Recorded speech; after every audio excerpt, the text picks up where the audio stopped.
Olá, povo de luta! Estamos em mais um episódio do Papo Reto com a Ju. E hoje nós estamos com a nossa convidada maravilhosa, Márcia Tiburi, filósofa, militante, feminista, defensora da democracia, mas acima de tudo é uma provocadora para que a gente possa saber os direitos das mulheres, conquistado com muita luta.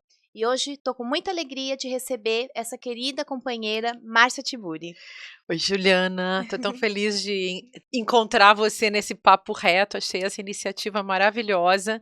É tão importante que as mulheres estejam na política, ocupando cargos de decisão importantes como o que você ocupa na condição de deputada federal, e importante que você possa conversar com as pessoas, ajudando as pessoas a entenderem o que que é política e o que que significa uma mulher como você estar na política. Eu fico muito orgulhosa de você como deputada, como feminista, como ativista das causas humanas e das causas da natureza, né, que também são uma questão para você, das causas sociais, e fico muito feliz mesmo que a gente possa ter essa conversa e ajudar a criar mais e mais esclarecimento através desse meio de comunicação. Márcia, eu sempre tive você como uma mulher que abria caminhos, né. Muitas vezes o seu conceito, a forma de você dar aula, como você, olha pra gente, tira de nós a força que muitas vezes nós não conseguimos encontrar, porque ser mulher já é um desafio, né. Ser mulher é uma resistência, em pleno século XXI, a gente vive numa epidemia de feminicídio. Mas antes dessa mulher nacionalmente e internacionalmente conhecida, né, como uma mulher filósofa, escritora, quem era a Márcia Tiburi menina? Essa pergunta, né.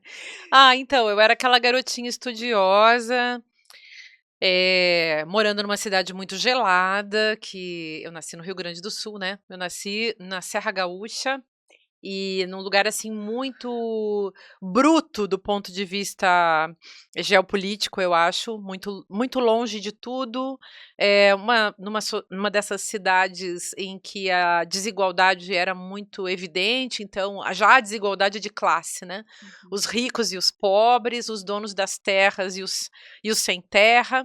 A minha família não era uma família politizada, era a classe trabalhadora, vamos chamar assim, uma classe média baixa, mas, descendente de imigrantes, Uhum. então imigrantes italianos, então tinha uma certa diferença, não eram os filhos da escravização brasileira, mas eram os filhos de um outro processo também muito dolorido para esse povo, né.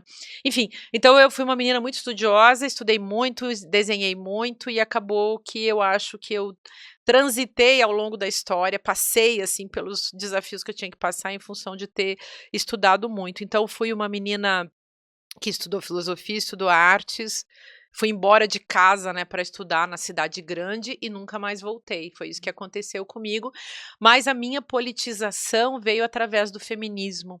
Eu primeiro nunca porque eu nunca gostei de filosofia política, eu sempre gostei de linguagem e de assuntos de epistemologia e tal, mas, quando eu comecei a perceber que as mulheres na história da filosofia eram sempre, maltratadas, mal faladas, aí eu comecei a me ligar, eu fui me tornando feminista na minha época, não tinha isso, então por Uhum. isso que talvez algumas pessoas me tratem, assim, como se eu tivesse começado alguma coisa, né, porque na verdade no meu campo não existia. Então, Uhum. eu fiz o primeiro congresso As Mulheres e a Filosofia no ano 2000, e parece ontem em termos de história, mas não existia nenhum debate no Brasil, com uma que outra exceção, ninguém falava de feminismo e filosofia, ninguém falava de gênero naquela época, e eu, me interessava por isso, então eu acabava lendo a história da filosofia tradicional, mas também as filósofas feministas que eram estrangeiras, e aqui no Brasil era, enfim, impossível. Então, acabei, me politizando através do feminismo. Em 2015, em 2013 eu me filiei ao PSOL, eu Uhum. saí do PSOL em 2017, porque o PSOL ficou lavajatista, e para mim aquilo foi um escândalo, e o Uhum. antipetismo do PSOL também me incomodava, hoje isso passou, Mas aquilo me incomodava, mas ao mesmo tempo eu também tinha muitas críticas ao PT, porque eu achava o PT muito neoliberal para o meu gosto, para o estilo de esquerda que eu gostava.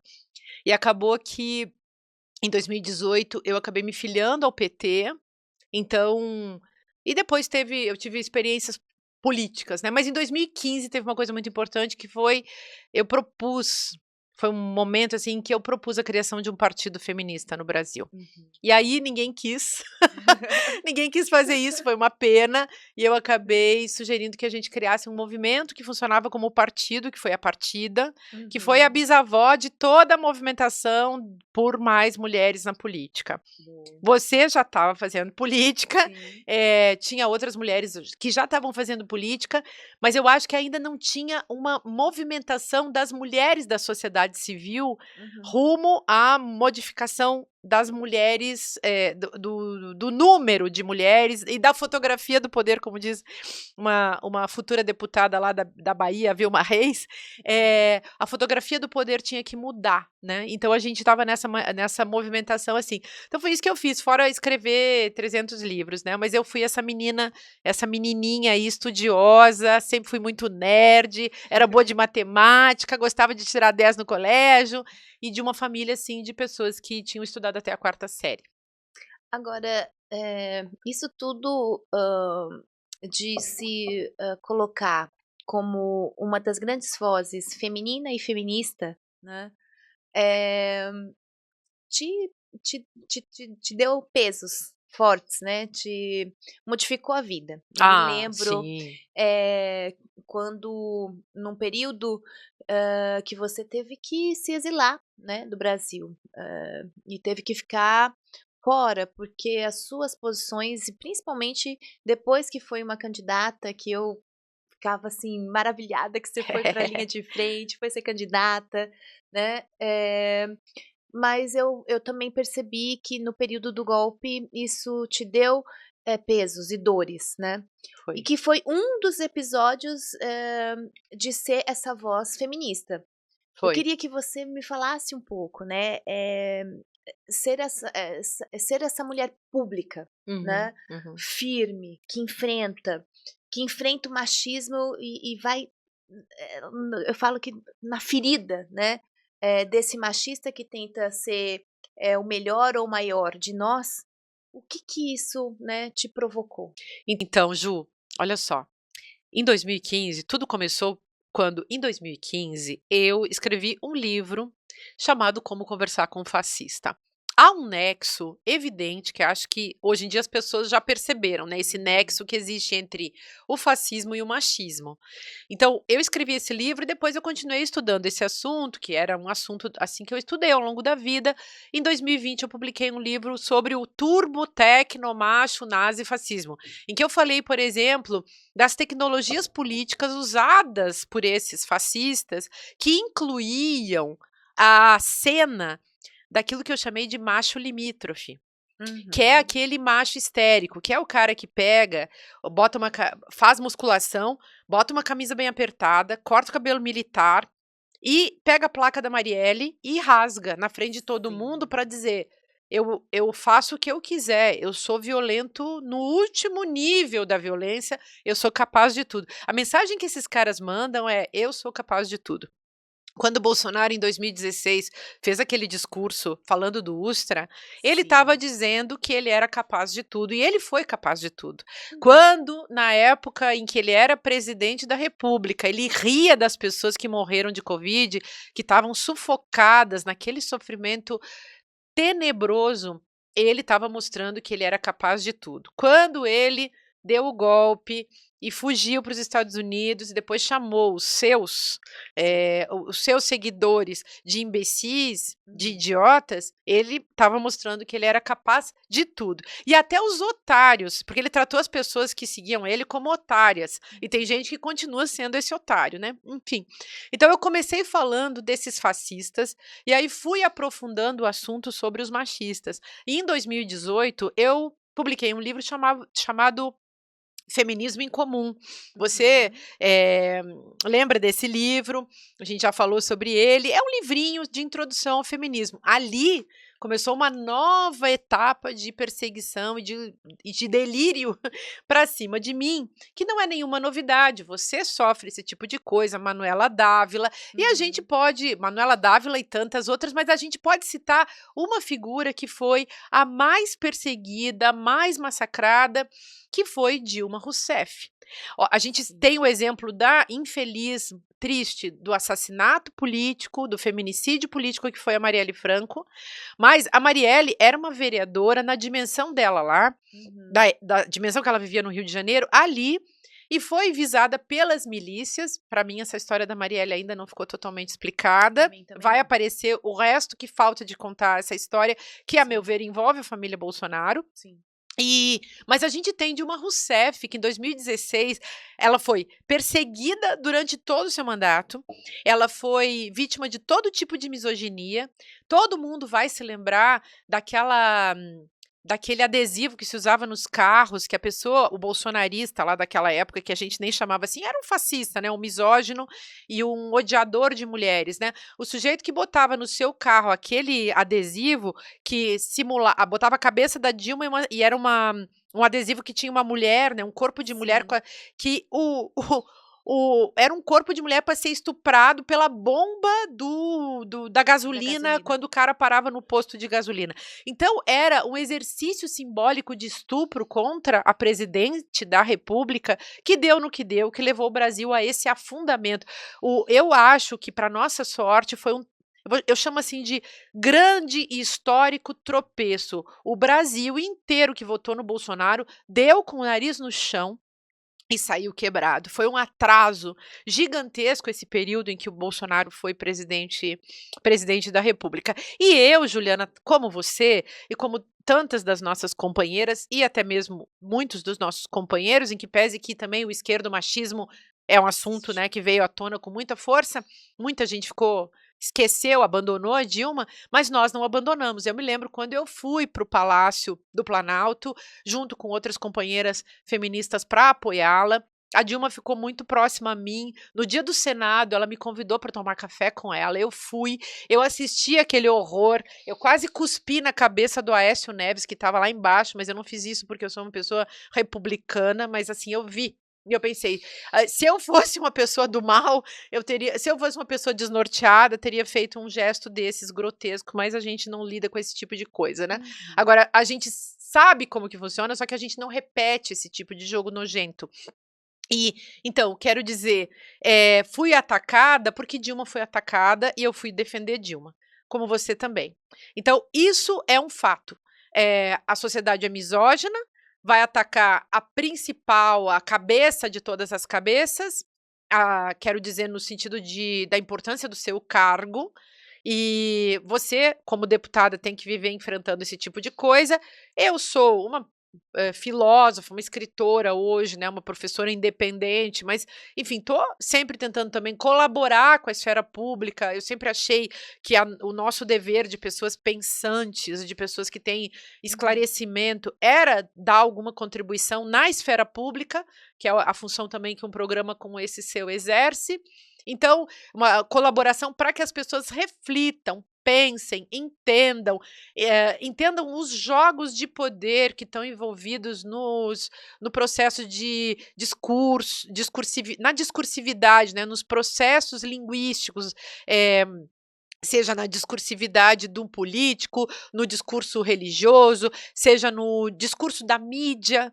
Então, as Uhum. pessoas precisam entender isso e a gente precisa mais e mais projetos que envolvam educação, educação para a mídia, que envolvam também educomunicação, a meu ver, enfim, muita coisa que você também já está fazendo e que a gente vai seguir fazendo. E é bom lembrar, né, Ju, uma coisa importante que é a gente ser propositiva e a gente poder dizer para as pessoas com clareza, com lucidez, o que está acontecendo, para que elas possam também participar e possam escolher melhor. Esse ano tem eleição, né? Sim. As pessoas não podem ser tratadas como imbecis e escolherem mal porque não entenderam o que estava se passando e ainda acharem né, como o povo da extrema direita acaba fazendo, acharem que estão abafando, votando em imbecil, em deputado, tipo aquele teu colega que deve dar vergonha de existir, deve dar vergonha de respirar perto daquilo, que é o Sim. tal do Nicolas Ferreira, um embusteiro, um Uhum. enganador, um tremendo de um salafrário, né? Um sujeito assim, e é um jovem, e é um vagabundo, é um sujeito que está lá na Copa do Mundo agora, enquanto a gente está aqui gravando, esclarecendo, educando, trabalhando. Você está aí trabalhando, não sabe nem que hora vai dormir, nem que hora levanta de tanto que trabalha, e um sujeito desses contra a escala 6 por 1, enquanto ele se dá bem recebendo dinheiro do povo. Exato. Então, que as pessoas acordem para isso, né? Acho que precisamos, né, entender que o espaço do parlamento, ele é um espaço que a gente pode fazer muita transformação social. Hoje nós somos em 513 deputados. Eh somos em 134 que pensa na democracia, que pensa em orçamento, que se a gente pudesse fazer grandes reformas, como reforma agrária, reforma tributária, né, para que a gente pudesse chegar a ter uma política pública de fato para a classe trabalhadora. Mas infelizmente o povo, enxerga a presidência, enxerga, muitas vezes, o governo do estado, mas não, dá muito valor para os senadores e os deputados federais e deputados estaduais. Isso ainda é um grande, dilema que nós temos, mas também, Márcia, eu acho que, tem uma questão de comunicação, né, e do próprio capitalismo que faz com que as pessoas desistam da política, né. Então quando eu ligo a televisão, eu vejo corrupção, eu vejo, muita coisa ruim relacionado a parlamento e no dia a dia da vida dessas pessoas, assim, mas eu tenho que trabalhar, né, 5 horas da manhã, fazer a escala 6 por 1 e não dou conta de ficar vendo, né, esse espaço de corrupção. E eu também falo que isso é em relação, da falta do entendimento do direito das mulheres, né. Uhum. Hoje a gente ainda vive um processo de feminicídio muito grande. O feminicídio é o fim, né, a gente ainda vive muita violência de diversos aspectos, né, não é só a física. Quando a gente fala de violência, as pessoas só só se remetem à violência física, mas hoje a gente tem muitas violência contra as mulheres. E quando eu falo, e reforço, né, porque eu teve um período que a gente conversou muito, né, quando você volta para o Brasil, enfim, e eu percebi o quanto você ficou, isolada, né, porque no período do Bolsonaro, não só Márcia, mas diversas mulheres foram ameaçadas de morte, mulheres que se colocavam como a defesa da vida das mulheres, mas a defesa da democracia, e foram ameaçadas, né, Marielle foi morta, né, entre outras mulheres. E Uhum. você sabe, Márcia, que eu ainda, ando no corredores com deputados, que mataram as suas mulheres, como Belинski, né, delegado. E andei por muito tempo na mesma comissão com o deputado que mandou matar a Marielle, né. Olha que situação que a gente vive. Isso é no espaço do parlamento, do poder, né, mas isso está incrustado na nossa sociedade. Então, eu sei que não é fácil para você falar sobre isso, mas, eu queria que você falasse um pouquinho mais. Bom, primeiro desse espaço das pessoas desistirem da política, desistirem do Uhum. parlamento, e Uhum. desse lugar de que a gente ainda precisa estar enfrentando esse machismo, com altivez, sem medo e prontas para poder avançar e vivas. É, então, o mais importante é a gente conseguir se manter vivo. Uhum. E isso não é também uma operação tão simples, você tem que ter uma rede de apoio, e essa rede de apoio, conta principalmente com outras mulheres. No Brasil é disso que se trata. Então, para mulheres como você e como tantas outras parlamentares, a gente pode pensar da Maria do Rosário até a Áurea Carolina é um caso Áurea interessante, Carolina. porque a Áurea Carolina desistiu, ela foi super bem votada, foi deputada federal, fez um mandato, e depois ela não quis voltar, porque para ela foi muito duro. Agora ela é candidata ao Senado, e eu espero que ela se Maravilhosa. eleja. Mas enfim, eh também eu acho bacana, porque, hã, cada uma tem seu tempo, isso tem que ser respeitado, mas a gente sabe que essas mulheres que estão lá, Érica Cocai, enfim, assim, Thalíria Petroni, a Fernanda Melchiona, enfim, tantas mulheres, mesmo a Luísa Erundina, enfim, tantas mulheres tão importantes que estão o Senado menos, né? Mas que estão lá no Congresso, na Câmara dos Deputados, enfim, vocês são mulheres muito corajosas, a gente tem que agradecer muito a vocês. Eu fui candidata uma vez em 2018. Eu não fui candidata porque eu almejasse uma carreira política, ao contrário, mas nas circunstâncias, acabou que eu fui chamada, fui indicada, Lula sugeriu, o PT do Rio de Janeiro sugeriu, a gente também estava num contexto assim que a esquerda não estava conseguindo se entender, a gente queria, eu mesma como petista naquela época e ex-pessoalista, eu queria apoiar o candidato do PSOL, mas acabou acontecendo muita coisa ruim, muita coisa complicada e eu fui candidata. Eu entendi a minha candidatura como uma travessia espiritual e entendi, e também como uma coisa que eu acho que acaba funcionando para as mulheres, que é servir também de exemplo, dizer para as outras, olha, você pode ser candidata, você pode fazer política, mas hoje, Juliana, eu prefiro fazer política nos bastidores. Então, apoiando, ajudando, defendendo você, por exemplo, e outras candidatas, e até mesmo candidatos, pré-candidatos.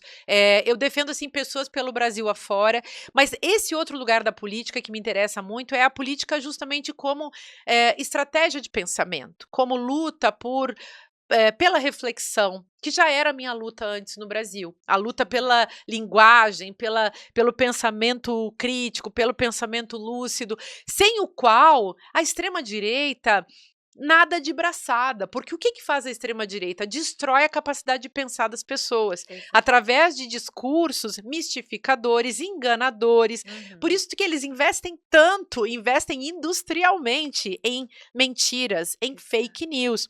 Eu, como você sabe, vivo de escrever, como eu estou contando aqui, eu fico escrevendo livros. Eu escrevi um livro agora sobre o feminicídio, chama Ninfa Morta, esse aqui que eu trouxe para te dar de presente, uma história do ódio às mulheres. É um livro em que eu falo do nexo entre misoginia e feminicídio, aquele ódio básico do dia a dia e a matança de mulheres. E eu acho, claro, são teses complexas, que são, a meu ver, esclarecedoras, as pessoas podem procurar para ler, depois você vai ter tempo, espero que você tenha tempo de ler depois que você se reeleger, você também tem direito a férias, espero que você possa ter um tempo para ler esse livro. Mas, Ju, eu acho muito importante que as pessoas percebam que esse cenário de violência, seja a violência misógina do dia a dia, que envolve tanto a violência física quanto a violência psíquica que você falou, até o extremo da violência que é o feminicídio, as pessoas precisam perceber que isso só vai mudar quando a gente mudar uma mentalidade, mas também não vai se mudar uma mentalidade de uma hora para outra. A gente precisa deixar de ser machista, tirar o machismo de nós. Mas, enquanto a gente trabalha nessa operação da sociedade civil, da educação, da cultura, a gente precisa eleger mais mulheres que tenham consciência da sua condição de mulheres, do que significa ser uma mulher nessa sociedade. Você falou uma coisa muito importante. Ser mulher já é uma resistência. Quer dizer, você assumir esse lugar de uma mulher política, uma mulher feminista, porque é isso que é uma mulher política, você é uma feminista. Você sabe que até essas antifeministas, eu queria falar isso. Ótimo. Porque as antifeministas, elas me dão, assim, gastura, essas filhas queridas. Vocês são tão, assim, sem noção. Que olha só, elas se aproveitam da luta feminista para lamber bota de machista. Sabe por quê? Elas estão todas morrendo de medo. Do que elas morrem de medo? Da violência que as mulheres sofrem. E elas sabem que elas são mulheres, só que elas são antiéticas. E elas se fingem, elas enganam, tentando dizer para os homens, olha, eu sou igual a vocês, vocês não precisam me matar, eu estou aqui no apoio, vocês não precisam me violentar, vocês podem deixar o meu carguinho aqui. Olha aquela tal de Zanata, que é sua colega para seu... Desculpa, né? Mas enfim, querida, olha que pessoa mais contraditória. Eu estudo essa cidadã, essa mulher política, escrevi um artigo sobre ela até para a revista Liberta, do ICL, que eu estou escrevendo semanalmente, e eu fiquei pensando, essa mulher, ela é uma mãe desnaturada. E aí olha que coisa mais curiosa, as pessoas defendem, essas pessoas de extrema direita que defendem a família e os filhos, que ficam agora querendo aprovar essa lei para que as crianças possam ser educadas pelos pais, o que já é uma contradição, né? É proibir as crianças de irem para a escola para não conhecerem outros mundos e outras realidades, para proibirem a socialização. Enfim, e essa mulher é uma mãe desnaturada. Qualquer mulher, eu, você, qualquer mãe, eu, você e tantas outras, o que a gente faz quando o nosso filho está em perigo? A gente se joga na frente do nosso filho. Isso é típico, isso é o típico, eu nem gosto de defender o conceito de natureza, mas eu diria, é um comportamento adquirido que vem com o combo ser mãe. Então a gente alimenta, cuida, protege, limpa, guarda aquela criança e numa situação de perigo é típico, mães se jogam na frente dos filhos, sobre os filhos para proteger o corpo dos filhos. O que essa mulher fez? Essa mulher pegou uma criança, bebezinha de colo, e usou como escudo para se proteger. Proteger o seu corpo e o corpo de um bando de machos escrotérrimos, naquilo que eu chamo de escrotocracia nacional. E essa mulher fez isso. E eu fiquei pensando, mas esses defensores da tradição, família, propriedade, que tanto defendem a família tradicional, isso não é família tradicional não, gente. Família tradicional, do meu entendimento, é aquela mãe que protege o filho, pai que protege o filho. Ali, a gente viu uma mulher expondo sua criança, pondo a sua criança na frente para servir de escudo. Se alguém fizesse uma maldade, se alguém jogasse uma coisa nela, ia dar na criança. Bom, então eu falo disso para que as pessoas percebam o nível de canalice dessa gente. Crueldade, mas assim, vou colocar essa expressão um pouco feia, talvez essa gente queira me processar, mas aí é por minha conta, né? Porque, gente, e é liberdade de expressão, na verdade eles não vão ter coragem. São pessoas que não têm ética nenhuma, escrúpulo nenhum, e são também pessoas cognitivamente comprometidas. Eu acho que hoje, falando um pouco de brincadeira, mas acho que é bom para a gente provocar reflexão também, talvez os candidatos a deputados precisassem de um teste, uma sabatina, um teste psicotécnico, uma sabatina, porque pessoas que nunca apresentam um projeto consistente que possa ajudar a sociedade a melhorar a sua vida, a vida das pessoas, quem não apresenta projetos é porque não sabe fazer, e porque não quer fazer, e porque não tem a menor noção e não está lá para ajudar o povo nem ajudar o Brasil. Essas pessoas estão lá para se aproveitarem, eu chamo, para se aproveitarem do sistema econômico, inclusive, que está em jogo ali, para se aproveitarem do salário, o salário que é um bom salário, um salário que até assim, para um cargo tão importante, eu nem acho que a pessoa tem que se deslocar, tem que fazer um monte de coisa. Eu nem acho que seja um salário assim tão absurdo, mas comparando, você tem que entregar muito, como dizia o jogador Sócrates, né? Ele disse, eu ganhava muito dinheiro, mas não perto do que os brasileiros ganham, né? Então, tinha uma discrepância. Então, quando você trabalha nesse lugar, ganhando esse salário, você tem que trabalhar muito, porque é o suado trabalho do povo. E essa gente, então, que é contra a escala 6x1, que é contra as políticas de proteção às meninas estupradas, às mulheres estupradas, que são contra trabalhadores e trabalhadoras. Essa gente não quis sequer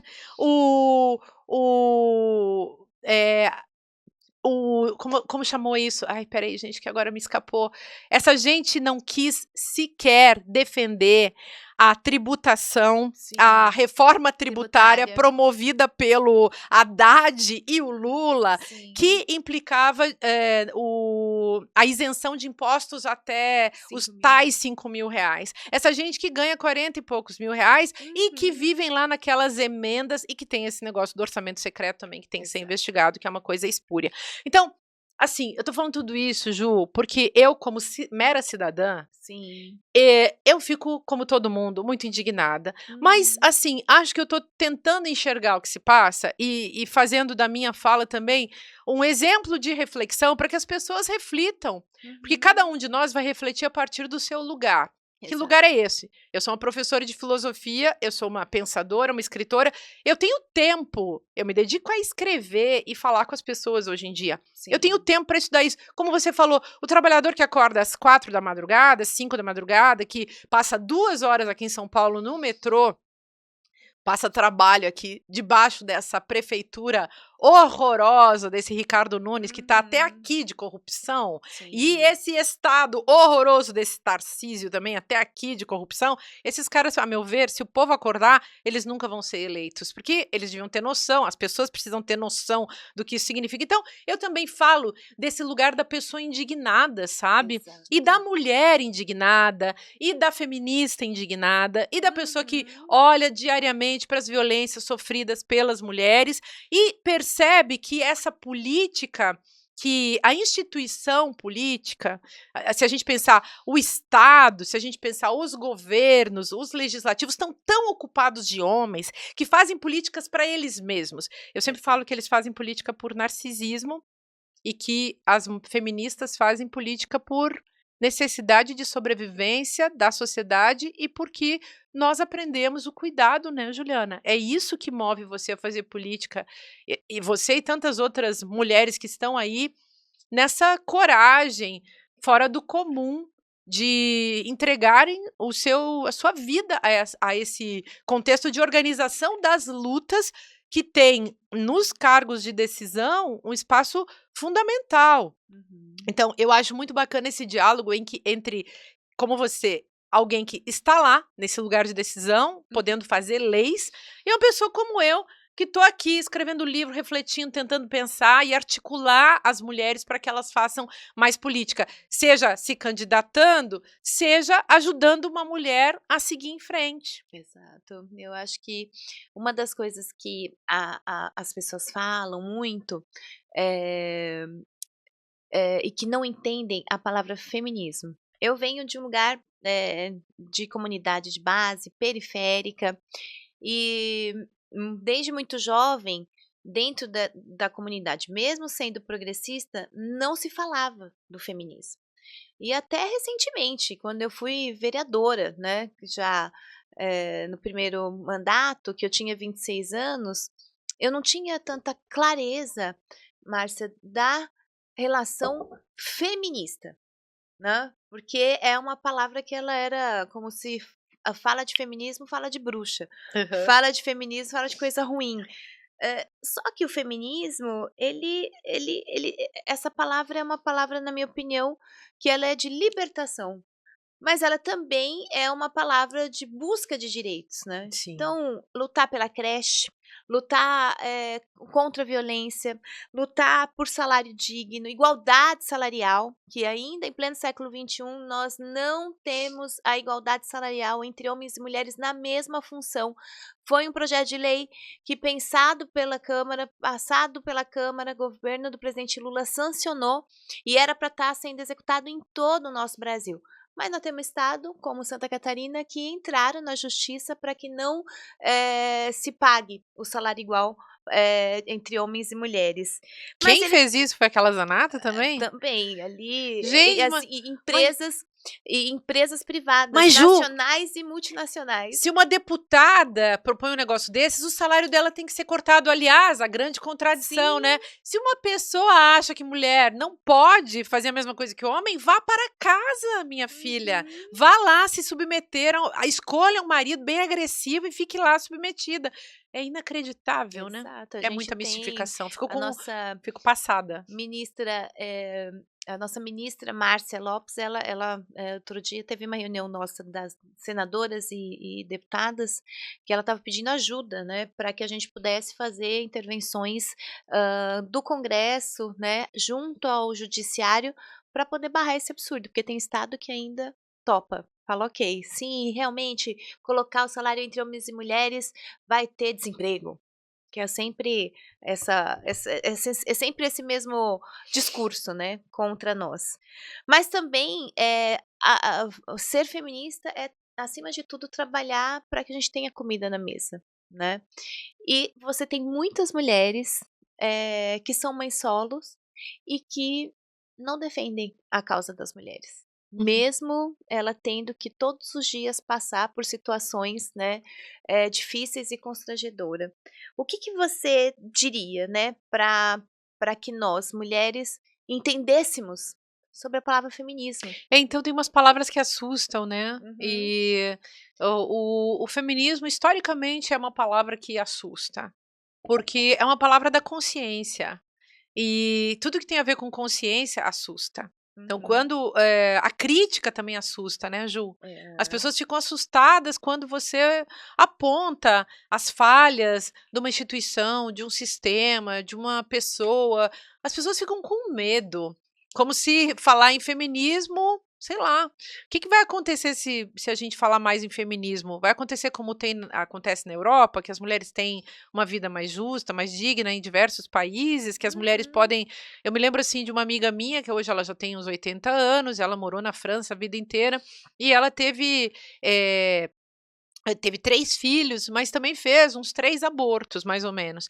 E ela, assim, sempre que ela morando na França, ela ficava quando ela ficou grávida, os médicos perguntavam: "Você quer ter ou não quer ter?", porque isso é uma lei desde 1965, vale Sim. sempre, o médico tem que perguntar. Aí a mulher responde: "Sim, quero", ou "Não, não quero". Qual o problema disso? Uhum. Qual o problema disso? Então, o aborto também é um assunto que é uma dessas palavras, né, que as pessoas morrem Sim, de medo, por quê? Porque a gente, com todo respeito à condição humana, mas são pessoas desescolarizadas, pessoas, fundamentalistas, para dizer em bom português, é gente muito grossa e uhum, muito tosca. E uhum, esse é o nosso povo. E aí vai fazer o que com isso, né? uhum. Então, todos nós podemos viver num clima de ignorância, mas a gente pode se melhorar. Eu também tenho as minhas ignorâncias, eu também tenho as minhas grosserias, as minhas tosqueiras, né. Eu Aham. tento me melhorar, eu acho que é isso que a gente deve fazer. Em relação ao aborto é isso, não é porque a gente tem uma lei, de aborto seguro no Brasil, uma lei aliás bastante limitada, mas ainda uma Sim. lei minimamente, que salvaguarda 3 casos, né, que não precisa nem eu falar, porque acho que todo mundo sabe, que é quando a mulher foi vítima de estupro, quando a mulher corre risco de vida e quando o feto tem a anencefalia. Uhum. E aí, por quê? Porque a criança vai morrer, o bebê vai morrer de qualquer maneira, e a mulher vai sofrer muito até levar a gravidez até o fim. Então, ela tem o direito de fazer o aborto. Quando ela corre risco de vida, por alguma doença que ela tenha, e quando a pessoa foi estuprada. Ninguém deveria ser obrigada a ter um filho de um estupro. Exato. E é o que está acontecendo, aliás, com a discussão que esse Congresso que o Congresso Sim, não, que a bancada do é, estupro, a famosa exato. bancada do estupro, cheia de pastores fundamentalistas, alguns deles, inclusive, abusadores, estupradores, Exato. assassinos, um bando de vagabundo. Esses caras ficam fazendo guerra contra meninas. Isso serve também para mistificar, para desviar um monte de assuntos, para desviar da candidatura do Flávio Bolsonaro, do É. Bolsomaster, de tudo isso que está aparecendo hoje. Claro que sim, mas uma das coisas que fica mais, me pega muito, assim, na hora de discutir isso, aliás, é o a tentativa de impedir, fazer guerra contra essa lei do aborto que esses caras fazem, quando se trata de uma mulher que pode morrer, Juliana Morrer. Cardoso. Por quê? Porque aí esses caras praticam aquilo que a gente chama de feminicídio indireto, que é o assunto do meu Exato. livro. Que aí é você usar a instituição e usar a lei para promover a morte das mulheres. É como se você lançasse uma pena de morte, uma sentença de morte sobre a vida dessas mulheres, porque ela não pode se defender, ela não pode defender a própria vida. Então, do meu ponto de vista, a gente precisa poder falar dessas coisas abertamente. E o feminismo? Como você falou, mulheres lutando pela vida, Uhum. lutando para ter comida na mesa, lutando para ter renda, lutando para ter trabalho, lutando para ter trabalho digno, lutando para ter segurança pública, para poder andar na rua sem Uhum. ser atacada, estuprada. Lutando para ter uma educação digna para os seus filhos, para ter uma creche para deixar o seu filho para poder ir trabalhar, e ao mesmo tempo, ter uma escola que seja uma educação de qualidade básica, mas também uma educação básica de qualidade que vai criar um contexto de segurança privada, de segurança na Sim. vida cotidiana, no âmbito da família, porque a gente sabe que 70% das pessoas que são estupradas dentro de casa, Exato. 70% das pessoas estupradas são meninas com menos de 14 anos. E por quê? Porque os homens que estupram acham que as mulheres são uma coisa, um objeto deles, eles não conseguem raciocinar em cima do fato de que as mulheres são seres humanos que merecem ser respeitados, as meninas, as crianças e assim por Uhum. diante. Então, eu acho que é preciso falar muito sobre feminismo, é preciso falar muito sobre comunismo. Uhum. Sabe por quê? No caso do feminismo, o feminismo é real, o Sim. comunismo é imaginário.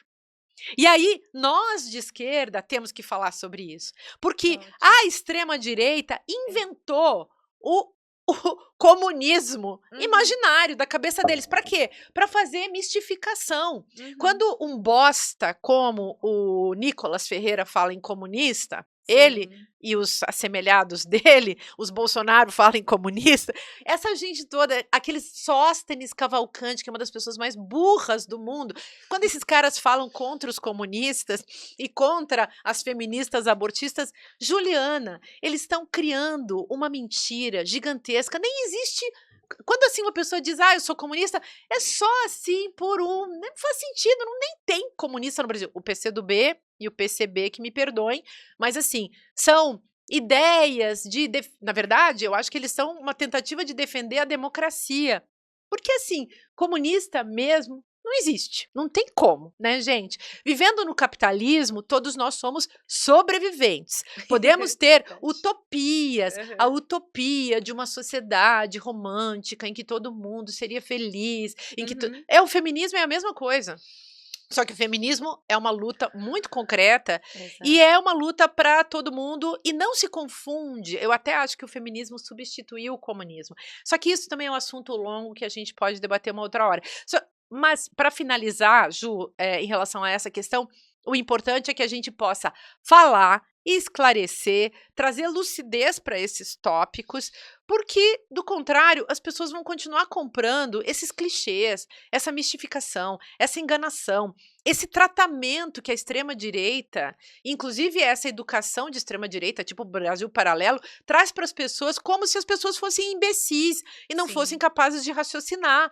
Então, assim, vamos lutar pelos conceitos para a gente poder discutir abertamente e dar ao cidadão e à cidadã o direito de decidir por conta própria, Uhum. raciocinando até as últimas consequências, Uhum. sem medo do raciocínio e sem medo de mudar de postura quando descobrir a verdade sobre as coisas. Exato. Isso é um desafio, né, intenso desse século, aliás, de muitos, né. E esse a gente ainda tem algo a mais, que é a internet, né, que a gente toda hora tá vivendo dentro de fake news, de mentira, e principalmente nos momentos eleitorais, que se pega, pra atacar a população LGBTQI+, que se pega para atacar os corpos das mulheres, que se pega para atacar o nosso povo indígena e os negros e negras, enfim, então tudo que no conceito desse povo que eu falo que é do mal, que são cretinos, que são canalhas, violentos, eles pegam aos temas, né, que acha que dialoga com a sociedade. E você falou muito corretamente, para poder tirar, os fatos que estão acontecendo, que são Banco Master, o Eduardo Bolsonaro, que foi condenado porque estava fazendo a entrega de informações do nosso Brasil para os Estados Unidos. E não é à toa, Márcia, que no início do mandato ele porque queria participar da comissão de relações internacionais, porque você sabe que ali tem todo também uma possibilidade de você ter as informações que são extremamente secretas do nosso Brasil. E quem é do parlamento, né, que está nessa comissão e que preside essa comissão, tem esse possibilidade de estar entrando nesses espaços mais secretos das nossas riquezas, né, e as informações brasileiras. Então você vê, né, é uma família que o tempo todo constrói uma política contra a população brasileira. E eu queria falar sobre isso, né. Você acha que a gente pode dizer que o bolsonarismo, ele fica, além da figura da família Bolsonaro?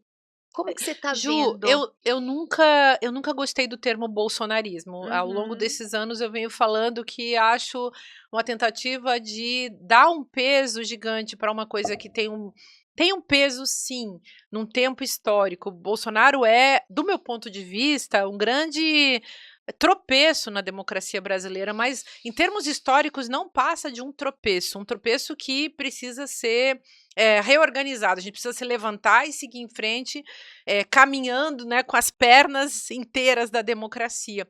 E eu acho que ele Uhum. foi um tropeço. Então, eu não diria que eu não diria que o bolsonarismo é um movimento. Eu diria o seguinte: eh, a gente tem um fascismo, de vez em quando ele se faz integralismo, e de vez em quando ele se faz bolsonarismo, e ele já foi o militarismo, ele já foi a ditadura brasileira, a Sim, ditadura militar.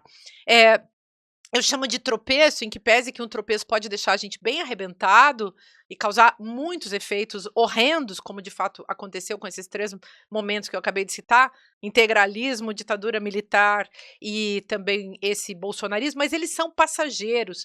O que tá, importa é que a gente segue na luta pela democracia. E o nome disso real é fascismo. Eu gosto de usar o nome ótimo. fascismo. O fascismo é um termo que foi criado pelo Benito Mussolini lá no começo, 1919, 20, por ali do século 20, tem 100 anos esse negócio. É uma tecnologia política muito especial, porque ela só cresce como destruição da democracia. E aí democracia também é um termo muito abstrato. Tem muita gente que diz: "Ah, não temos democracia, não se trata disso". Sim, gente, mas é um termo que vem com a gente também desde milênios. Então, eu acho muito bacana poder falar em democracia, desejo de democracia e falar dessa coisa que algumas autoras e autores chamam de, democracia radical, que é essa Uhum. democracia que inclui as mulheres, que inclui os negros, que inclui os indígenas, que inclui os diversos ativistas das causas pela manutenção da sobrevivência da humanidade e das outras espécies no planeta Terra. Por que eu estou falando isso também, Ju? Porque eu fico sempre lembrando que nossos colegas esquerdomachos, alguns assim até Uhum. que a gente gosta muito, mas que eles são meio sem noção, É. precisam estudar mais, eu sempre falo isso com todo carinho. Uhum. Eu até convido eles para fazer curso de vez em quando, mas queria dizer o seguinte: esses Ótimo. caras, gente, eles são engraçados, porque eles inventaram um negócio chamado identitarismo. Eu entendo Foi. quando tem um tosco de direita falando em wokeismo, né? Porque eles inventaram que identitarismo e wokeismo é a luta, enfim, das pessoas que estão dividindo a esquerda, quando na verdade eles dividiram a esquerda desde muito tempo antes, e eles são Sim. identitários. O esquerdomachismo é um identitarismo que inventou o identitarismo imaginário. E qual é o problema que está em jogo aí, em termos muito concretos? Parece que os esquerdomachos não querem que as mulheres defendam a sua própria causa. Uhum. Não querem que as pessoas LGBTs defendam a sua causa. Olha que bonito que foi agora o movimento, do o VAT, né, Sim. o movimento Vida Além do Trabalho, que tem o Rick Azevedo, que é vereador lá no Rio de Janeiro, que se juntou com a Erika Hilton, que é uma mulher trans do PSOL e que, ao fim e ao cabo, foi a pessoa que capitaneou com muita força, que trouxe Uhum. para a vida, embora, tenha o seu outro colega que apresentou esse projeto,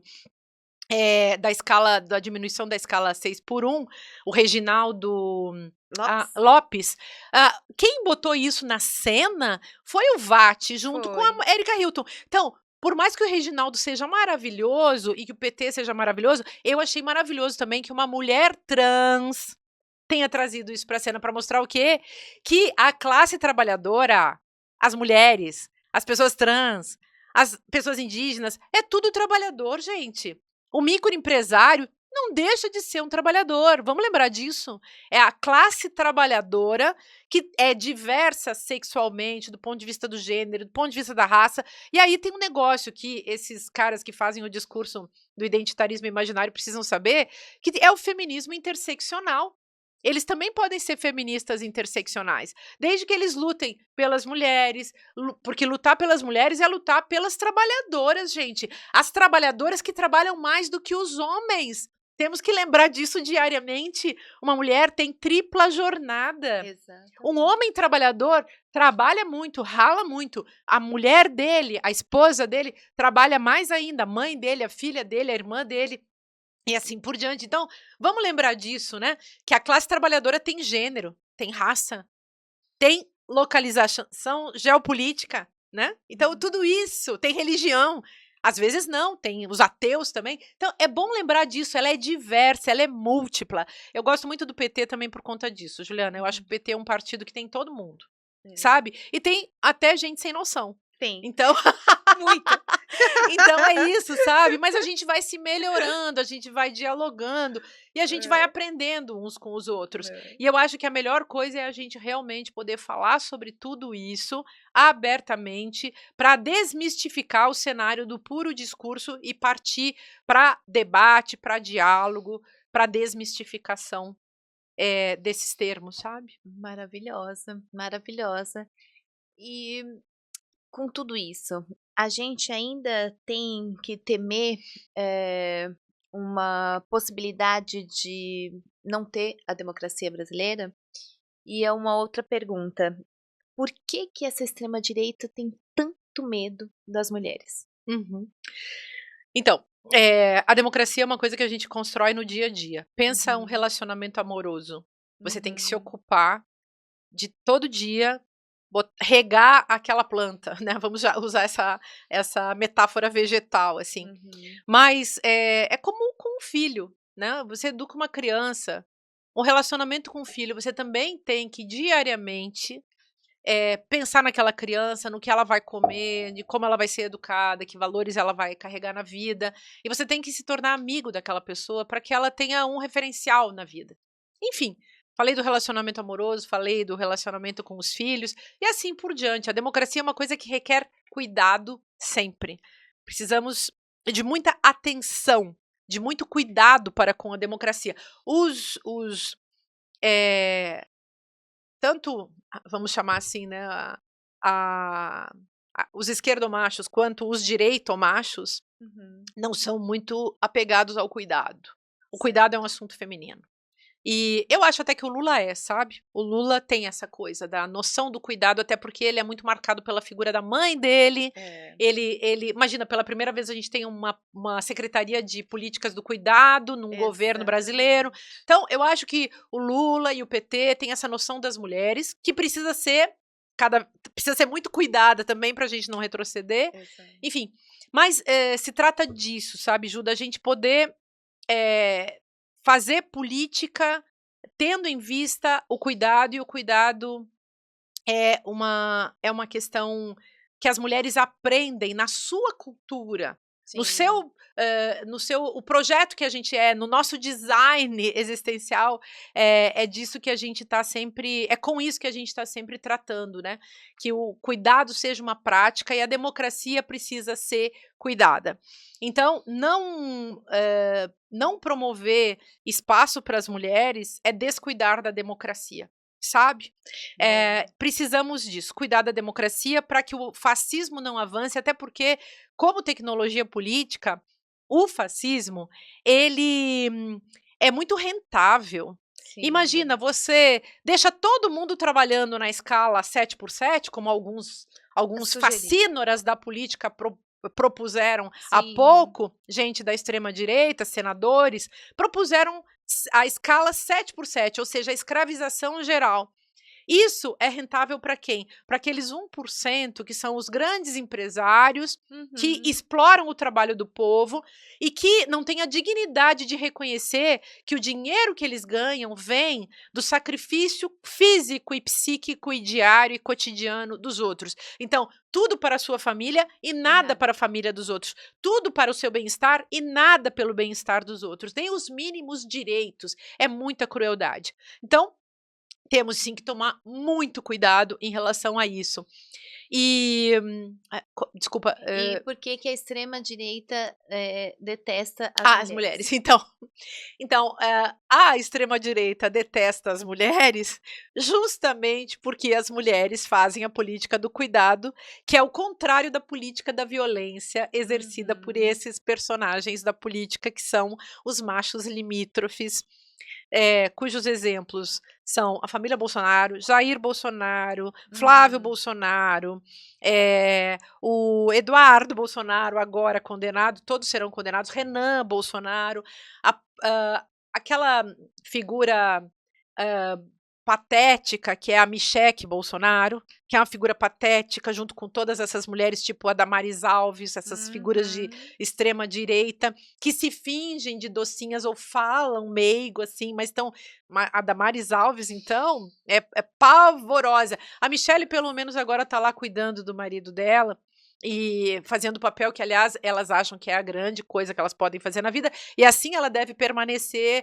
tem que visitar o Bolsonaro todo dia na cadeia, não pode ser candidata, Uhum. enfim, e por aí vai. Então, eles detestam as mulheres feministas, mas Uhum. adoram as mulheres puxa-sacos, como diz a Jaque Concerta, lamberrolistas, né, essas mulheres que são lambibotas de homens machistas e que, Uhum. abusam da democracia junto com eles, porque esses homens são, assim como Jair Bolsonaro, todos abusadores da democracia. Não estão lá para trabalhar pelo povo, Exato. estão lá para abusar do povo, da ignorância do povo, da precariedade emocional, da precariedade intelectual, da precariedade física, da precariedade laboral dessas pessoas, abusam, inclusive, da precariedade relacionada à religião. Eu chamaria de precariedade religiosa. Essa É. gente que acredita em qualquer Deus e Uhum. acredita, inclusive, nesse Deus mercadoria que é vendido para elas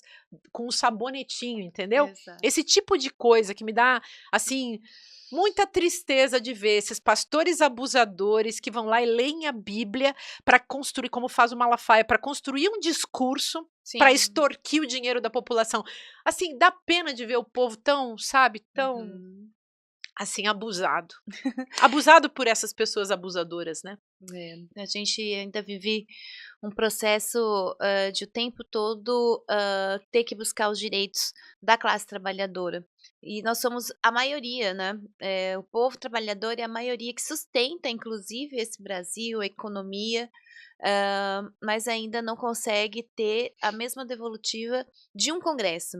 E como presidente da república, o presidente Lula, que é um estadista, que dialoga com a democracia, o tempo todo vai buscando trabalhar para que possa ter esses direitos, né, mas a gente ainda tem muito a conquistar. Eu acho que uma Câmara Federal e um Senado que pauta todos os dias a redução da maioridade penal, que pauta todos os dias, né, para que criminalize as mulheres que vão fazer aborto, inclusive derrubando uma lei que, como Márcia colocou aqui, é uma lei, eh eh, muito afastada do que é a vida do dia a dia das mulheres, né. A gente fala tanto em países de primeiro mundo, mas o Brasil, né, ele é um retrocesso no direito das mulheres.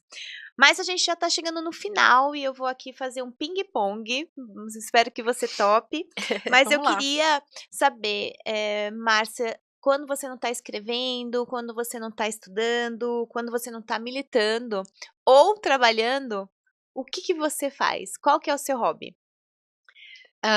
Eu gosto de ilustrar livros infantis, que eu tenho ilustrado livros infantis, sabia? Eu Ai, que ilustrei linda! 4 livros, 5 já livros infantis, Uhum. 2 vão ser publicados em breve, os outros 3 já foram publicados. Eu estudei artes, né, eu voltei a me dedicar às artes faz alguns anos, então eu tenho, pintado, desenhado, bordado muito, tenho feito muito Uhum. esse trabalho.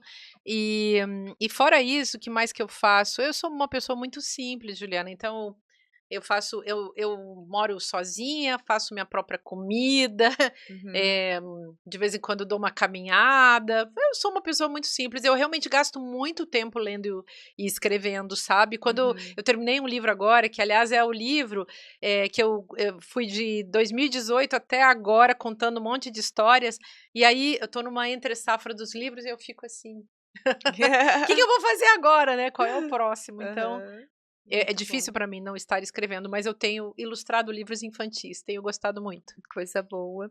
E na sua, definir em uma palavra o governo do presidente Lula, para uma filósofa, não sei se é um desafio, mas vamos ver. Ah, vou usar algumas palavras a É. mais. É a reconstrução da democracia, é a nossa Uhum, reparação do Brasil. ótimo. E complete a frase: "O Brasil que você sonha é um Brasil?" Feminista.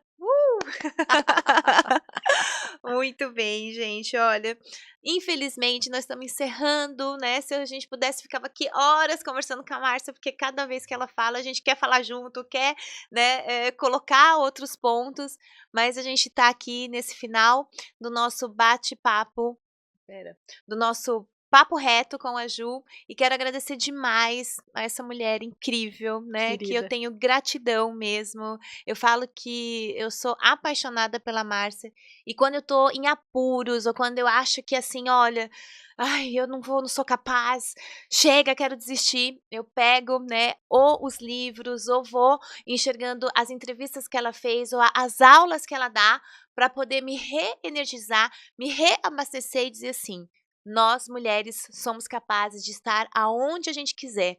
E a Márcia tem contribuído muito comigo nessa trajetória minha política, porque vocês sabem que não é fácil. É aquele espaço, eu costumo dizer que é tiro, porrada e bomba. Mas ele acontece isso para que a gente possa desistir. E a gente não pode desistir de lutar pela democracia e pela vida das mulheres. Gratidão por tudo. Juliana, eu que agradeço. Você é a personificação dos nossos desejos mais profundos em relação às mulheres na política. Então, por você, total gratidão feminista. Você tem sido, assim, toda a diferença. E eu desejo que você continue com essa potência e essa força e seja de novo e por muito tempo deputada, senadora, governadora, presidenta, o que você quiser ser, porque você realmente me representa e representa todas nós, eu tenho certeza. Obrigada. Obrigada. Obrigada, querida. Ai, você é muito maravilhosa.